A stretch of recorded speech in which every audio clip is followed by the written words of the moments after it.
अब बेटा इस सवाल की बात करते हैं। Three solid sphere each of mass m and diameter d are stuck together such that the line connecting the center from the equilateral triangle of side of length. अच्छा ये सब इक्विलेटरल ट्रायंगल बन रहा है, ठीक है कोई बात नहीं है।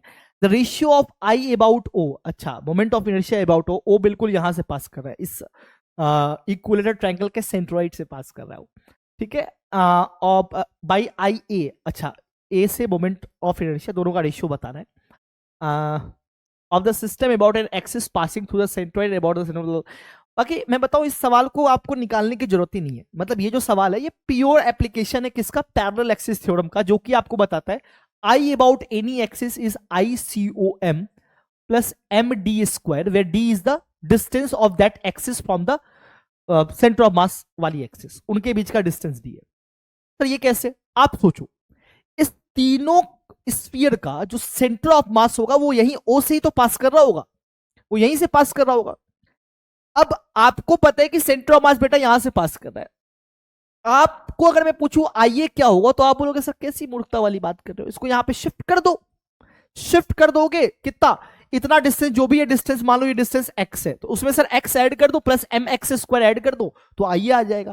तो बेसिक सा फंडा ये है कि अगर मैं आपसे पूछूं कि what is moment of inertia about A, तो आप बोलोगे sir I A will be I about O plus तीन स्फीयर है। बस इस बात का ध्यान रखना कि तीनों जो स्फीयर है वो तीन स्फीयर है, तो 3 times of m into x square कर देना, हो जाएगा काम।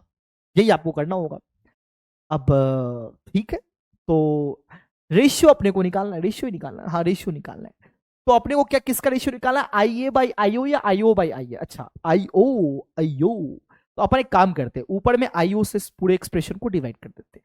बेटा जो आई ओ बाई आई ए आने वाला है, एक काम करो इस आई ओ को पूरा एक्सप्रेशन से डिवाइड कर दो, तो यह आ जाएगा 1/1 plus 3 times of M X square divided by I O, यह आने वाला है, ठीक है। तो हमें बेसिकली एक्स और आई ओ की वैल्यू निकालनी है, काम हो जाना है। मतलब हमें आई ओ की वैल्यू निकालनी पड़ेगी। अब आई ओ कैसे निकालेंगे, तो बहुत आसान है आई ओ निकालना। अच्छा इन सब स्फीयर का जो डायमीटर है बेटा वो डी के बराबर है।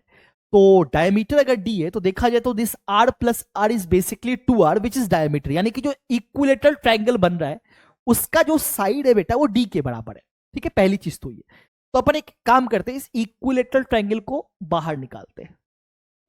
ये डी डी डी और ये जो है ये बेटा इसका सेंट्रोइड है, ठीक है ना।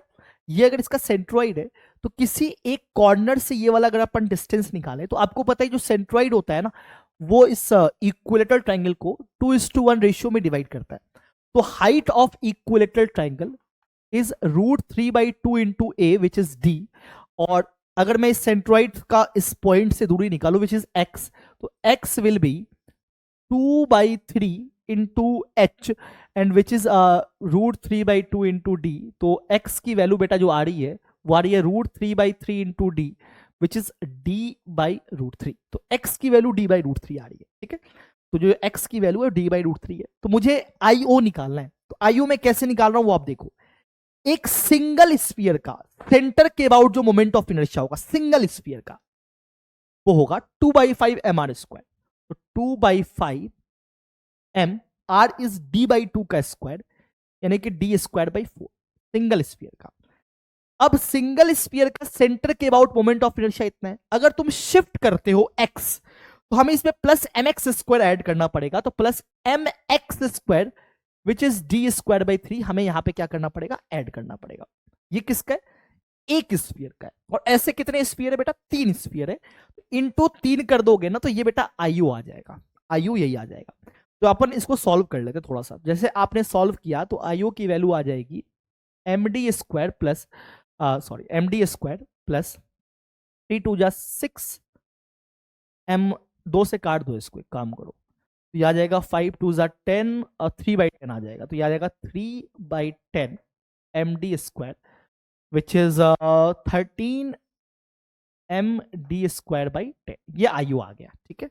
अब एक बार बेटा आयु की वैल्यू आ गई, x की वैल्यू आपको ऑलरेडी पता है, तो रेशियो जो आएगा जो हमें दिख रहा है IO/IA का जो रेशियो आ रहा है वो आ रहा है 1/1 plus mx 3mx² 3 M X and X is X अभी अब तो अपन निकाला है d/√3, तो d/√3 का स्क्वायर यानी कि ये आ गया तुम्हारा d/3 डिवाइडेड बाई 3 से 3 कट जाएगा, ठीक है ना, upon IO and IO is अभी निकाला ना, कहाँ पे गया, हाँ 13,